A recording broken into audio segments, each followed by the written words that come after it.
This video is sponsored by none other than Lead Heroes, you guys. Lead Heroes has got you covered when it comes to telemarketed leads and virtual staffing. On the lead side, whether it be Medicare supplement leads, final expense leads, turning 65 leads, they just got something for everybody. They can also actually have you plug in with one of their virtual staff members on the staffing side to where you can pay by the hour for one of their trained and very well vetted staff members to help you out in your business in a virtual assistant format. Just because you watch this video, they're going to give you 10% off any order you make on their website. Link to the site can be found down in the description, so go ahead and check them out. Love to talk to high performers and exceptional people in our industry on this channel. I have two people that I'm very, very excited to have the opportunity to get to talk to today. I feel like I've gotten to know Andrew, at least at the very least, through the Facebook group and through conversations we've had online, but this is our first time ever talking sort of not on the other end of I guess it is still on the other end of a computer screen, but I have Andrew Saul and Ellie Saul here with me today, dynamic duo, couple building the business together and done some incredible things and extraordinary things. And I'm just really excited to have them here. First off, Ellie, Andrew, how are you both doing today? Oh man, living the dream, baby. How you doing, Ellie? Fantastic. Thank you so much.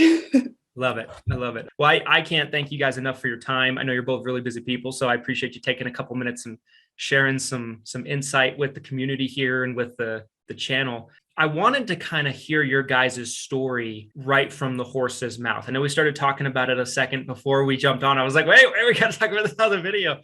You guys have a really extraordinary story. Ellie, if I remember correctly, you got into the business first. Is that right? Talk about your introduction to the business to start off. So you're going to be able to tell how not scripted this is because it was kind of bananas. This was like maybe 10 years back, and streaming had just gotten big, like where you could stream something online in one location and see it in another. And so my best friend and I were streaming a little Bible study, a women's Bible study.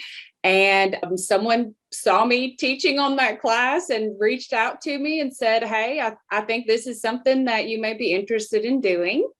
At the time, I was doing collections, so super fun. It was my 5th year in collections, and I was over it, So it was just an exciting challenge. Yeah, right. So moving from collections, what actually was the introduction to insurance in the insurance space? Was it a friend? Was it a family member? What was the introduction? Yeah, so it was a woman who saw me on that study. And so a friend of the family, I guess you could say, and she reached out to me and just said, I think that you might enjoy doing this. And I just kind of cannonballed into Medicare. It was all Medicare related. And at the time, I didn't know Medicare and Medicaid were different, like most of us. Right. So, I just, cannonballed into Medicare and learning the ropes of Medicare before I even really understood insurance or an insurance career. It was just so challenging to get Medicare, like to grab all of it. At the end of my first week, just being immersed in Medicare, I was like, we have made a terrible mistake. I don't know how I'm going to sell it. I don't even get it. Like, I don't really know what I'm doing.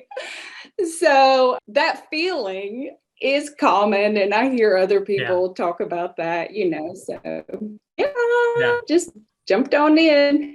Absolutely. Yeah.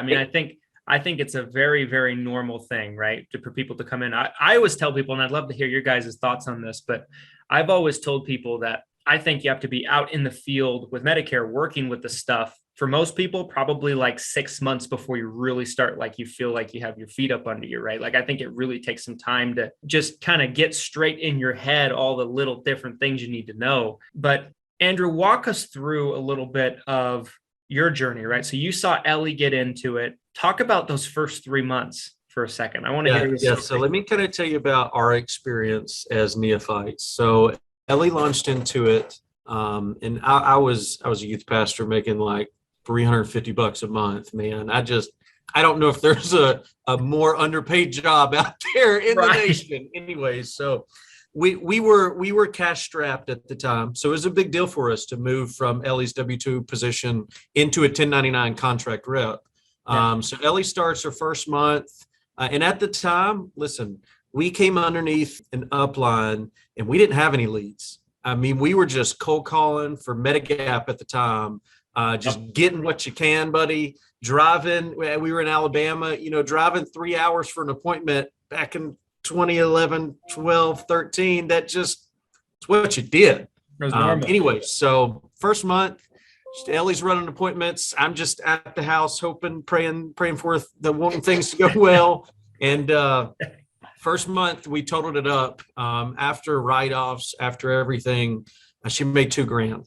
And we thought, oh, that's not really what we're used to. That's probably not going to sustain us if that continues. Second month, write-offs, gas, everything, $2,000. We thought, oh, and then this is 1099. This is before paying taxes. We thought, I don't know that this is for us. We really, if something doesn't change in 90 days, and our upline told us, give us 90 days to change your life. And we're like, okay, we'll try you on it. So third month comes in. At the end of that third month, she made $23,000. And this was the first time we had ever had a 5-figure check before. And we thought, this is heaven's answer. This is what we're supposed to be doing. So that got my attention. Because let's just be straight, honest, and to the point. I understand we work to help people. Yeah, that's great. But we work to earn an income. And in this job, a fabulous income. In fact, I've heard it said before that, your first 2 years in this industry, if you'll work it like a full-time job, you're severely underpaid.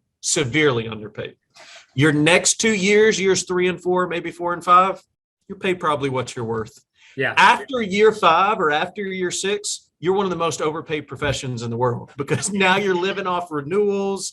You're traveling the world 1 week out of every month, and it's not so bad. Anyway, so that third month, it really changed our life. So Ellie continued down that path. I started studying for my license, and I went ahead and passed my license in like October of that next year. So about a full 12 months later, I came on, and Ellie started with the Medigap, and I came on thinking, well, I'll do the Medigap, but also MAs, and we'll kind of just cover the whole spectrum, right? She was doing really Medigap and annuities, and I was doing more MA, D-SNPs, C-SNPs, and some Medigap or Med-Sub. So that's really where we came into the market at. 3 years later, I ended up moving into a management position with a company, and then ended up moving out here to Texas, where we currently reside, and just going for it all over the nation best we can. I love it. And that is an inspirational story, right? I think for so many agents, first of all, a lot of agents don't even make $2,000 their first month, right? So buddy, you're right. But especially to get to a place where in the third month, you're pulling in 20 plus grand. I mean, Ellie, what was the difference in month 3 versus month 1 and 2, if you don't mind me asking? It was just a miracle.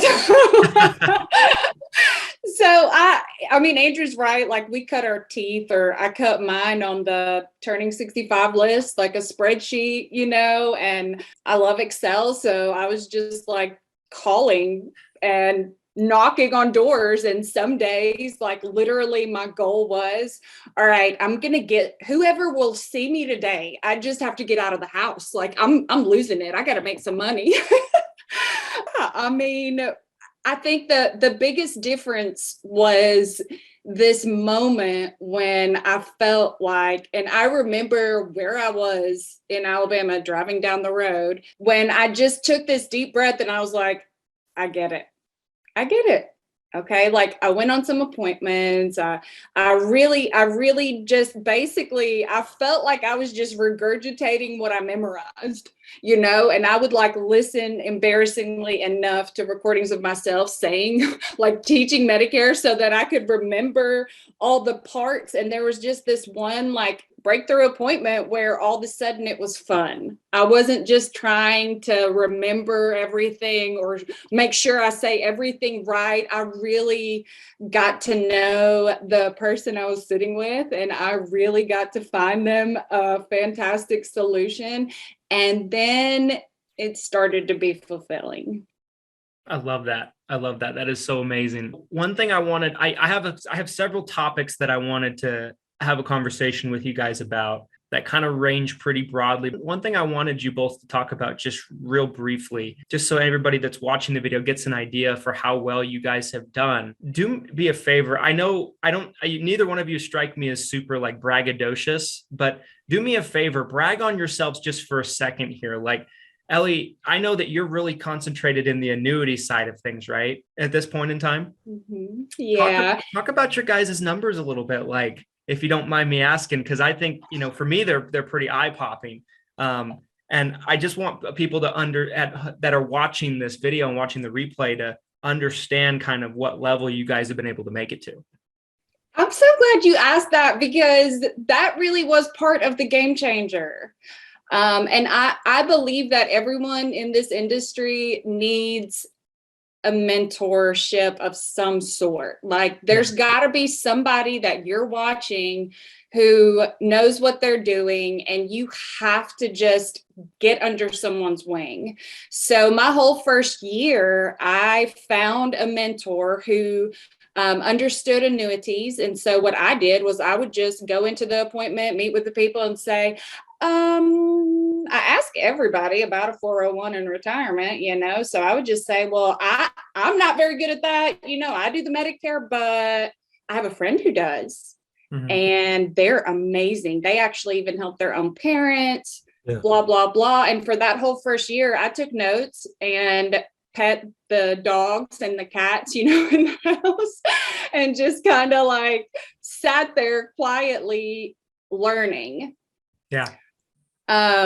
So my first year was like 1.5 million, and that's split, even 50-50 split. So that's really 3. And I haven't even really thought about how incredible that is now looking back, and, I personally, I believe it's the grace and the mercy of God, because we just happened to be in the right place.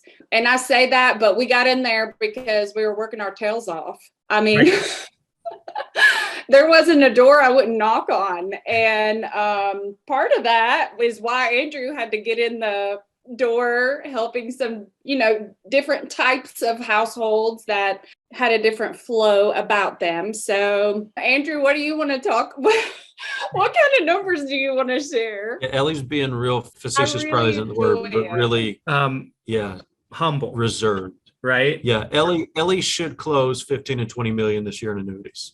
That's not counting Medigap policies, MAs. It's not counting PDPs, extended cancer protection, life insurance, dental, ancillary benefits, long-term care, just specifically annuities. But that's her niche. Her niche is Medicare, and then everything out from there it flows out from there. I guess that's the best way to put it. Or at least in Ellie's experience that I've been drug along from, that's really her niche. She gets in there, she helps set up and become a credible educator with their Medicare benefits. Yeah. And because of that, now she can help people with safe money alternatives. And I feel like, you can call it humble or whatever, but I try to just stay in my lane. Right.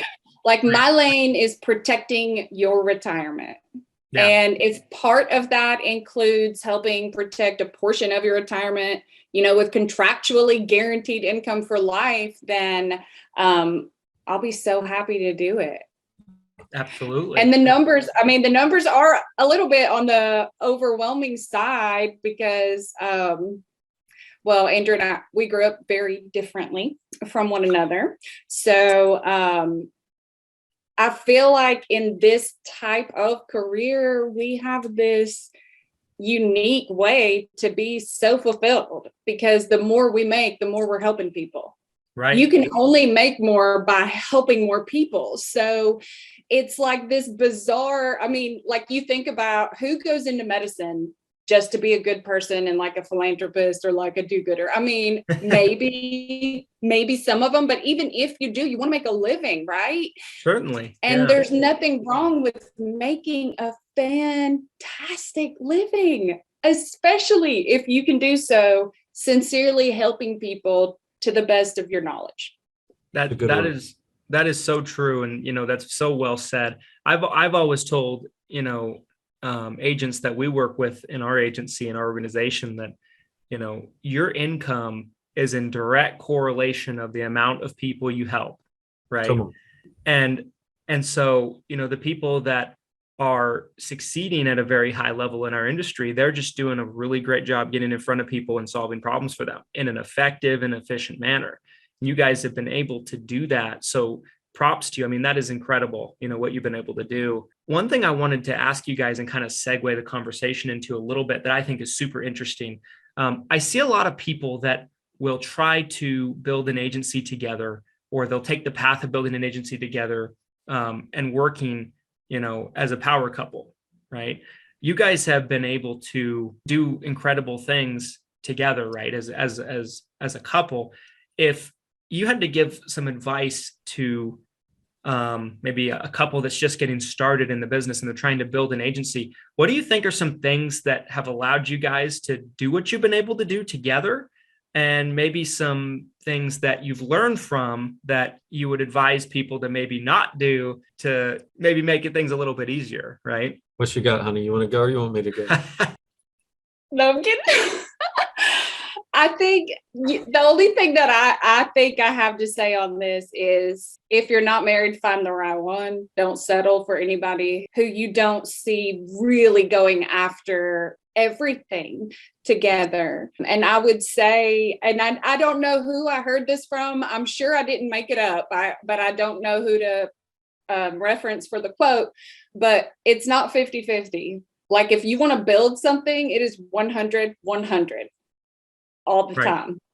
And you can't say 50-50. Oh, I did my part. You do your part. You just run, and pick up where you see the other one maybe needs you. And, oh my gosh, I didn't even know it was like a thing to be a power couple in this business, but we just kind of fell into it. I think the better you can become at things that are processes that you can repeat and that are successful. So whatever you have like the most success in, if you can get it to a place where you can repeat it and have continued success and then just get better and better at that thing, then you can really, work together. So I feel like it just all kind of came out of us trying to find our way in the industry. Yeah. So what works? Working freaking hard.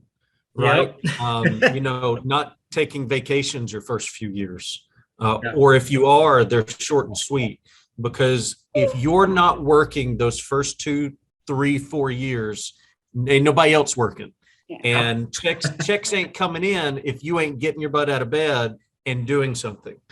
So it's constant. It's always, even with kids, we got a toddler, but it doesn't matter. It's constant. It's always. So what we are, and don't hear what I'm not saying, but what we are forfeiting right now with family time is going to pay off for us with continued renewals. If you're an agency owner, if you're a GA, building that base of people. Listen, if you're a GA and you're building a base underneath you that's producing, it's essentially you're contributing to a 401k because it's working behind the scenes when you're not working. And when you eventually do go to Disney World with your family, you've got people back home that are producing, that are sustaining your income. So I think the beauty of what Ellie and I are doing, Ellie is field. She is constantly in the field, producing, receiving calls, putting out YouTube videos, putting out marketing, putting out Facebook promotions, putting out, et cetera, et cetera. You get what I'm going, sending out mailers, getting in front of people, where instead of being in the field, I'm doing the office. I'm recruiting, I'm training, I'm retaining, I'm developing. So the way it worked with us is that we were geared in such a way that what Ellie's doing, she couldn't be in an office every day. Right. Should be done, should die, should stroke out. For me, I love the field. That's cool and all, but I see the value in developing people. And because of that, 100, it's like a volcano that erupts. I bring people on, train them, teach them the way, Ellie grabs their hand, takes them in her car, her sweet Prius named Prudence, and drives them to appointments. And they sit there and watch how Mama Bear does it. And when they figure out how Mama Bear does it, oh man, come on. Yeah. Come on. I mean, love it's the beauty. It's the value of what we're doing. We're playing to our strengths rather to any weaknesses. Now, what would I change if I could go back and change things? Man, I wouldn't come home so stressed. Yeah. I wouldn't allow the stress of the day-to-day operations keep me from investing in my wife and son properly. That's probably somewhere where I blew it my first couple of years.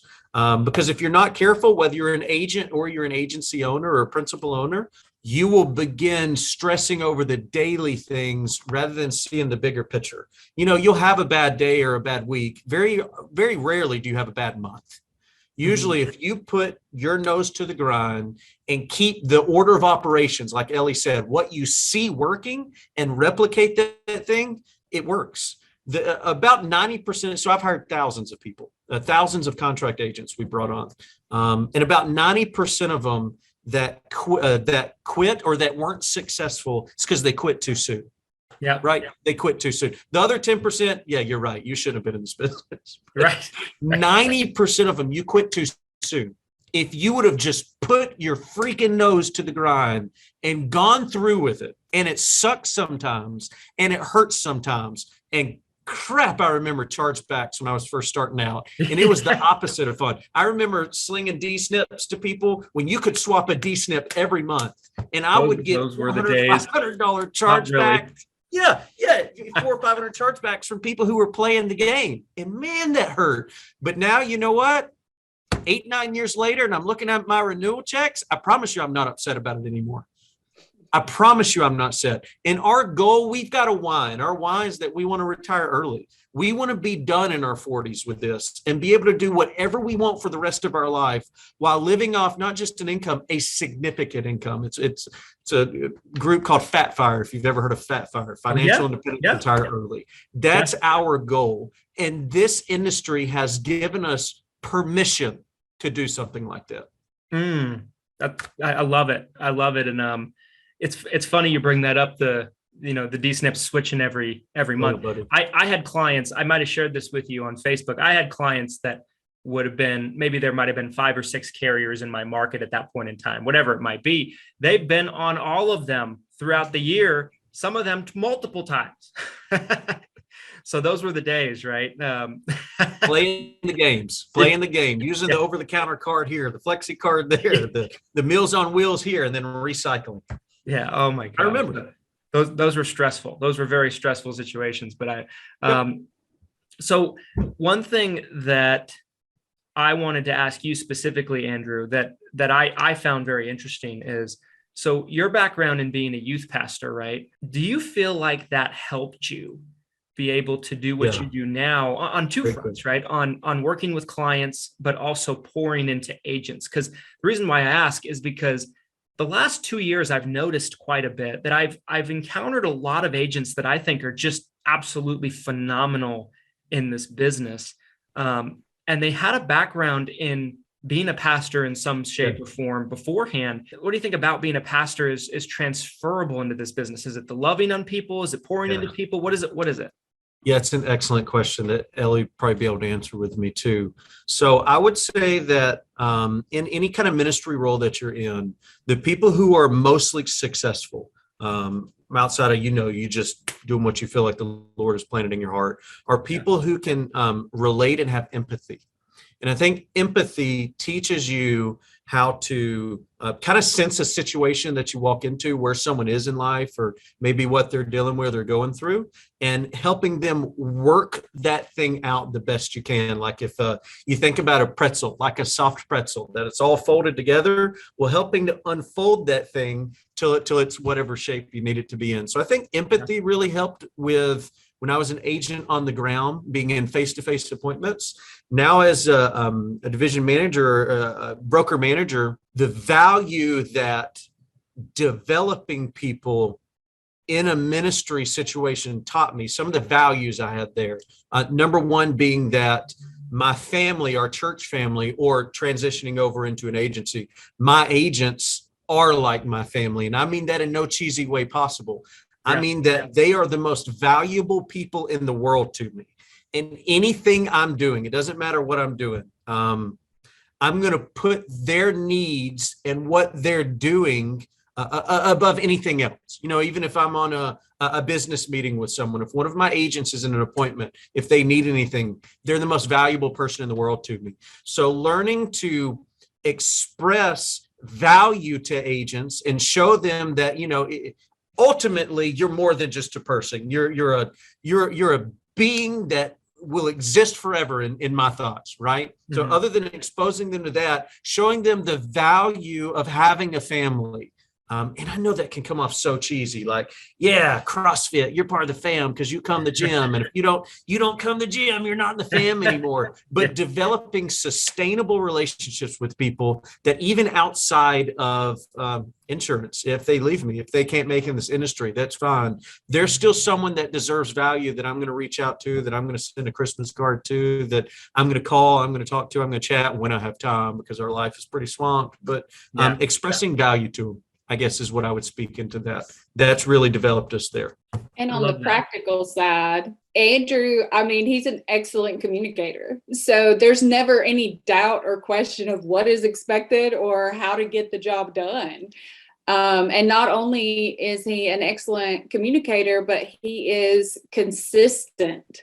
So I think that goes back to, again, you have these ways, you know, like we have appointment flows or whatever. We have the construction, the structure is the same. And really one of the things that we've built, and I think this goes back to being pastoral too, I really believe, and we have seen this happen, if you will do what we ask of you, you can be accidentally successful. Yeah. You can be learning English as your second language and become accidentally successful if you will, day in, day out, do the things that we ask of you. We've seen it. So that's pastoral. Yeah, we've seen it. Yeah, absolutely. So I think that's a great point. And that really, I hope everybody that watches this video catches what Ellie just said there. Accidentally successful, because I can tell you multiple times in my career, I think to get where you guys have been able to get where my company's been able to get to, I don't think that's ever an accident, but I can look back and see multiple situations where I just tripped into something good just happened to my company or to my business, or I got a client that I felt horrible about how I conducted the appointment. I think activity breeds greatness. Right. Yeah. And the more activity you're doing, even if you're not in your game someday, I can't remember who said it, but they said either 80-90%. It's a famous quote, 80-90% of success is showing up. That is such a great point. And I'm so glad you brought that up. I think that's so true. It's a good said something about keeping a why in front of you. Before we even had Jack, who's our sweet 3-year-old, I mean, that was my why. Like I was in the field every day working, thinking one day, like, I'm going to be a mom. Like I'm going to do this and we're going to have kids. I'm going to be a working mom. And I was unstoppable because you can't hang up on somebody who's working for her baby bears. Like I will bite you, you know, like it's all good. Keep it coming. And now getting to live that. And Andrew and I, we have this weird balance because when we're home, like I can't be on my phone and entertain the thought or idea of talking to a client or doing anything business unless I'm like, I have to have my space quiet and not have, either of the boys around me. And I'm just hands off. So for me, when it's family time, it's like, I don't look at my phone. I don't hear it. If anybody looks at it, it's a 3-year-old.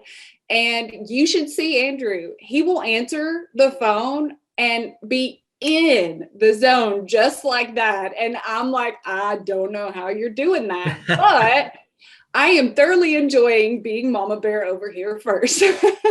Yeah.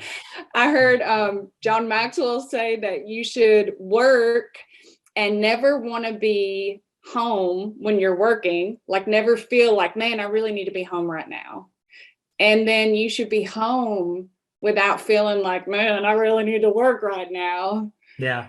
And so working from home in this, entrepreneur field, that's just a whole nother level of fulfillment too. Yeah. Christian had a good post the other day about this job allows you the opportunity to work from wherever you want.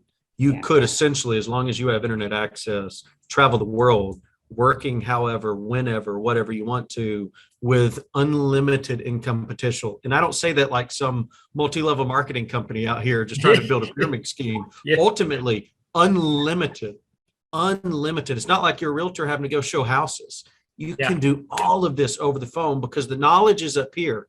And as long as you'll invest in what Medicare is bringing to the table and what your companies are bringing to the table and what your upline is bringing to the table, then you'll be a resource to all of your clients, all of them, future and present. Yeah, 100%. I mean, I think about all the tools that agents have at their disposal today versus what I had when I started.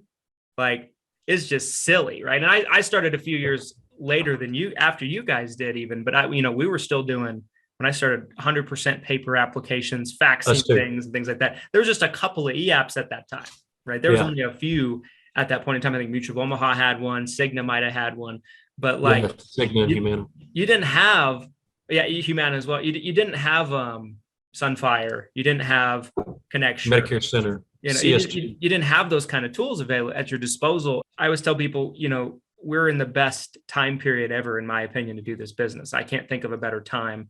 I wanted to transition into another topic I wanted to discuss with you guys because I want to be respectful of your time. I know, Andrew, you talked about kind of off camera how you love working with newbie agents, right? Neophyte agents, brand new people into the business. I find that the biggest struggle of the ones that I encounter through everything that I do, right? I'll be at Medicare Con later this week from the time we're filming this. I'm sure. Birmingham. Yeah. Good old Birmingham.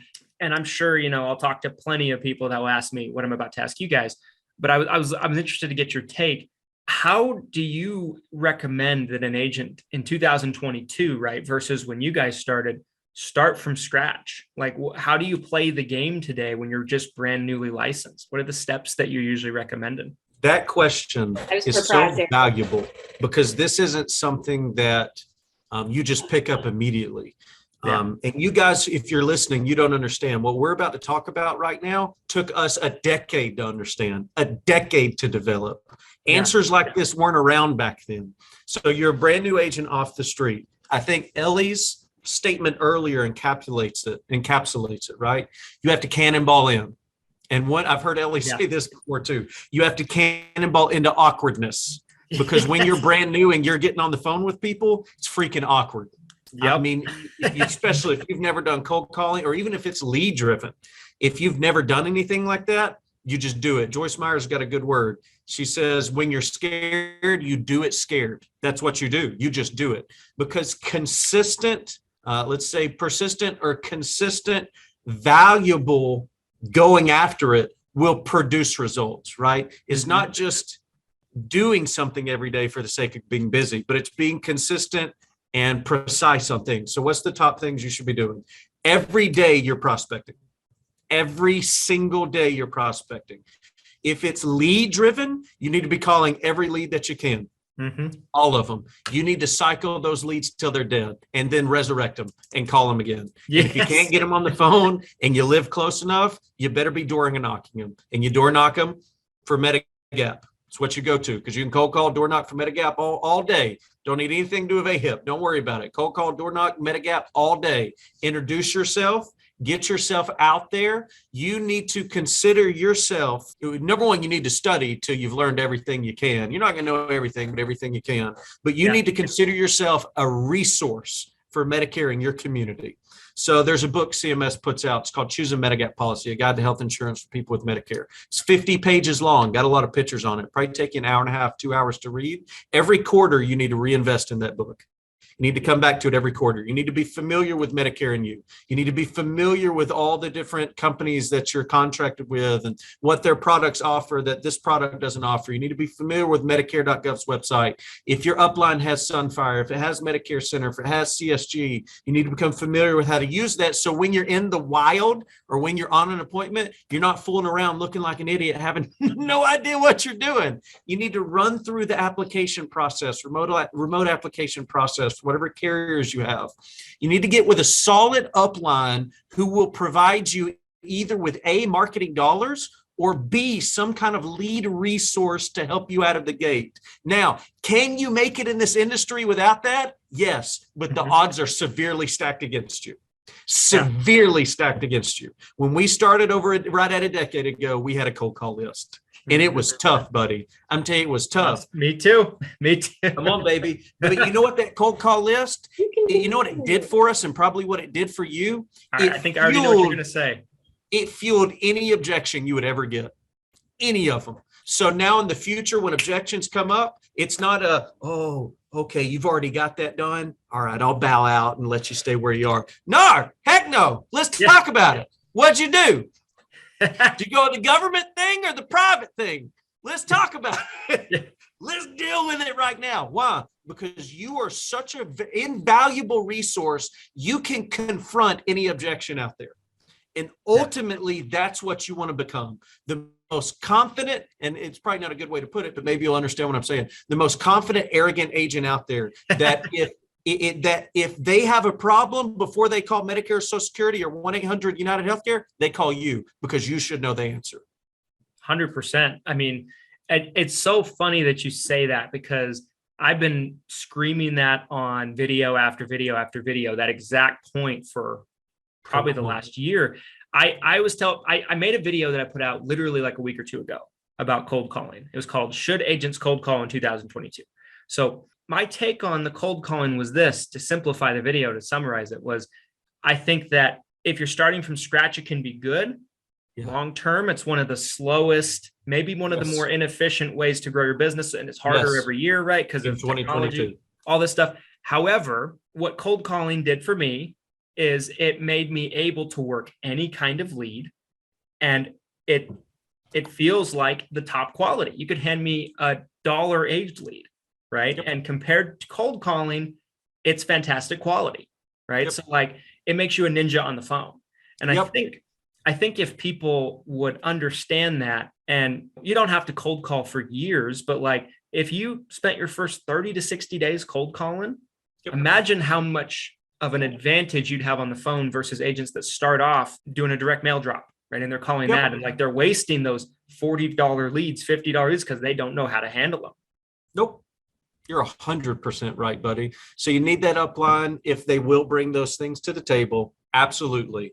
But the last thing you want to do is exactly what you're talking about. If you've never worked out before, steroids are a waste of your time. You need to get a good base before you inject yourself with steroids, if you get what I'm saying. So you need a good base in this industry before you take something on that's going to present 40 seniors in your face at a dinner. Before you get 40 seniors in your face at a dinner that are going to have questions that are going to embarrass you. If you're lucky, that's all they'll do is embarrass you, right?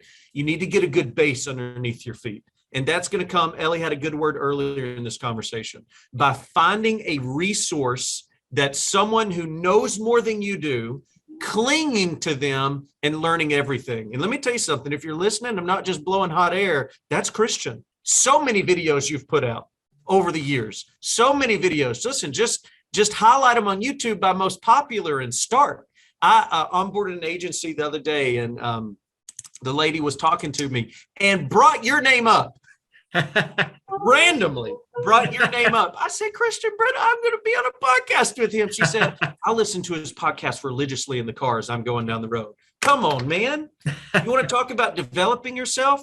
Find someone who's doing it better than you are and learn everything you can. Because if you're not studying success, you're wasting your time. Beautifully said. I couldn't have said it better myself. And that is a fact, you guys. I think the first 12 to 24 months are probably the most difficult time period you can go through. But if you can come out the other side, It's beautiful. And it just gets better and better and better at what you're able to accomplish, right? I want to be respectful of your guys' time. There's one more topic that I wanted to kind of have a conversation about today. And I think this is a great transition point towards it. Talk about people that have maybe come out the other end of that tunnel, right? Maybe the first couple of years, 2-3 years, they're making six figures. They're making $150 a year. They're making 200,000 a year. They're making 250 a year, but they really want to push into that 600,000 a year range, 800,000, maybe even push into the 7-figure range. But they have a hard time knowing what to do. Because I think it's fair to say it's a different game, right? Like what you have to do to get from 0 to maybe 150 is not the same things you're going to be doing to get from 150 to 800. What kind of advice would you guys give to agency owners that are trying to take that next leap? Like, what are some things that they should be focusing on and that they didn't focus on before, and maybe some things they should stop focusing on that got them to where they are? Like, what are some shifts they have to make? Yeah, Ellie, you want me to go first and then you to take over kind of where you are? Sure. Okay, honey. Yeah, so first thing I would say is scared money don't make money. And if you're not reinvesting back into what you're doing, you're wrong. Okay. You will peak, you will hit a glass ceiling, and you'll never pass it. So it's not exactly verbatim language, but it'll make sense to you. We technically are like an agency owner. We oversee and manage for the states that we're in our agency. And I have I have 5 employees who work for me. So if you're a GA, the first thing you need to do is get some LOAs underneath you if you want to grow. You find somebody that you can pay $15 an hour. It's about $600 a week. Listen, that's one MA. That's one MA close a week that the LOA brings to the table without renewals, and you just paid their weekly salary. Okay. If you're not doing MAs only, that's 2 Medigaps a week. If that LOA can bring 2 Medigap plans a week to the table before any cross sales or bonuses, you just paid their weekly income just from that right there. So you need to start thinking in terms of how many policies you need to bring to the table to make someone's value to your team worth it. What MAs are paying right now, and what just the Biden administration just passed another rate hike, or pay increase on them. Listen, what that's bringing to the table, 1 MA a week, you're telling me your LOA can't prospect in whatever way they choose, as long as it's AHIP legible, for 1 MA a week? No, absolutely you can. And if you start thinking about it like that, you'll start thinking in an expanding way. Because let's say they do 1 MA a week, that's 52 MAs a year. If half of them stay on next year, right? That's 26 renewal MAs you have that you didn't have to do anything for, that they're servicing and that they're bringing to the table. If you can get 5 LOAs a week and you're doing 5 MAs a week, now we're talking about 250 plus 260 MAs a year that you didn't have to do a single thing to bring them to the table. All you did was train someone to replicate you. So how do you move from that 100 policies a year to 500 policies a year to 1,000 to 10,000 policies a year? You replicate yourself. You can only do so much till you're peaked out. I don't care if you're doing 500 policies a year by yourself. You're peaked out. At some point, the servicing that you're having to do to maintain those policies and the prospecting you're having to do to find new policies, even if it's just referrals to find new policies, at some point you peak. If you're not growing this way, while you're growing this way, you're wrong. You're doing it wrong. So we're almost 2 full years into doing the agency thing, where I'm running the agency and Ellie's out doing on the field and kind of holding hands with the agents that we're bringing on to develop. And this year, we're about to be 2 years in. July 1st will be 2 years. This year, we're on par to do 4,000 Medigap plans and another 4,000 cross sales just in the agency, Awesome. Not counting Ellie's production. 2 years. And we're on par to do that, right? Why? Because we understand the secret, and the secret isn't just growing this way. The secret is growing this way too. I love it. Go ahead, honey. Dang. I just want to drop the mic for you. No. Yeah, I'll do it for you. I'm so proud of you. Sometimes we don't look up, and so, my advice might be a little bit controversial, but I would say don't get out of the trenches too quickly, because no matter what position you have in, an organization.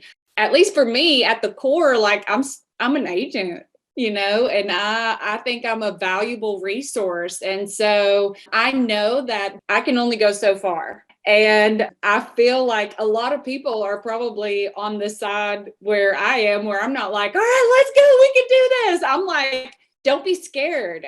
Don't be afraid to jump in, because if you're reproducing what you're doing and you're really helping people, think about how you can multiply the benefit that you bring to the entire world.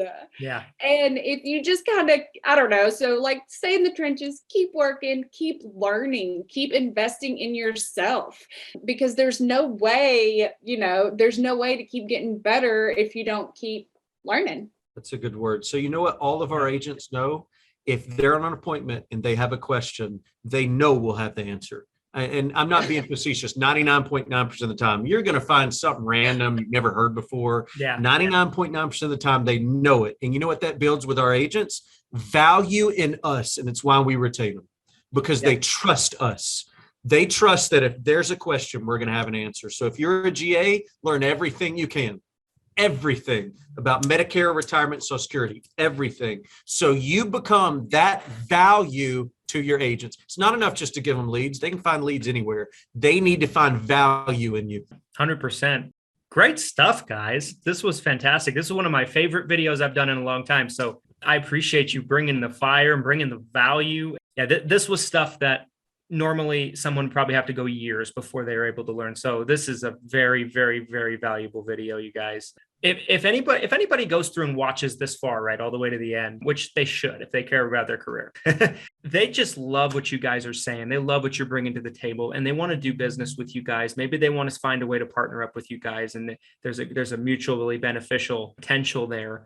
How can they get in touch with you guys? What's the best way to find you guys? Should they reach out to Andrew? Should they reach out to Ellie? What's the best way? That's an excellent question, man. So if you are interested in the Medigap sphere, or maybe the dental sphere, because those are really two of the products that we're bringing to the table where we are that are unbelievable, that in my opinion is the best value, which if you're an agent, you should have two things in your back pocket. You should have a Medigap and an MA that's the best value over the lifetime of that person's policy. And you should also have a spreadsheet MA or Medigap. If it's Medigap, that's the cheapest you're going to find in the state, because those are going to be the two things you sell. You can have 100 companies in your back pocket. That's a waste of your life. You need to specialize in one thing rather than generalizing everything, right? So if that's the sphere you're looking for, you can find me on Facebook. It's Andrew Saul. Got a cool picture of me and my wife at this time standing in front of the Statue of Liberty. If you are in that annuity sphere, or the MA sphere, and you need help or growth and you're looking for a downline, in person, because we're out here in Texas, because I know, Christian, you do these things too, man. Take them, baby. We can just bring companies to the table that not everyone can. Find Ellie, find Mama Bear Medicare. Go hook up on that website. 226 Mama. 341-226-6262. I love it. I love it. Great stuff, guys. I can't thank you enough for your time and sharing everything that you shared today. I know we'll have to do it again soon. So thank you so much for your time. I greatly appreciate it. Thanks for having us, and thank you for what you do. You're an excellent resource, and a lot of talented, excellent professionals in our field become very stingy and afraid, like we're going to run out of people to help, Right. Like one of us can do it all. We can't. No. We need every single one of us. And even like on the, reform side and keeping Medicare awesome, like there's so many things that we can do together that we can't do alone. So thank you for what you're doing. Well, thank you for that. I really appreciate that. And we're all in this together, right? Like you said, there's plenty of business out there for everybody, and there's plenty of opportunity out there, so we can all thrive and do it in a big way. So that's the way that I look at it. I don't look at things from a scarcity mentality. I look at it from an abundance mentality. So we can all win, so love you guys. Love what you're doing. Yeah, we'll have to do it again soon. So guys, if you enjoyed this video, you want to see more like it, do me a favor, smash the like button for the YouTube algorithm. We need that smash on the button. Okay. Comment below, subscribe. You know what to do. And until next time, we'll see you guys. Thanks so much for watching.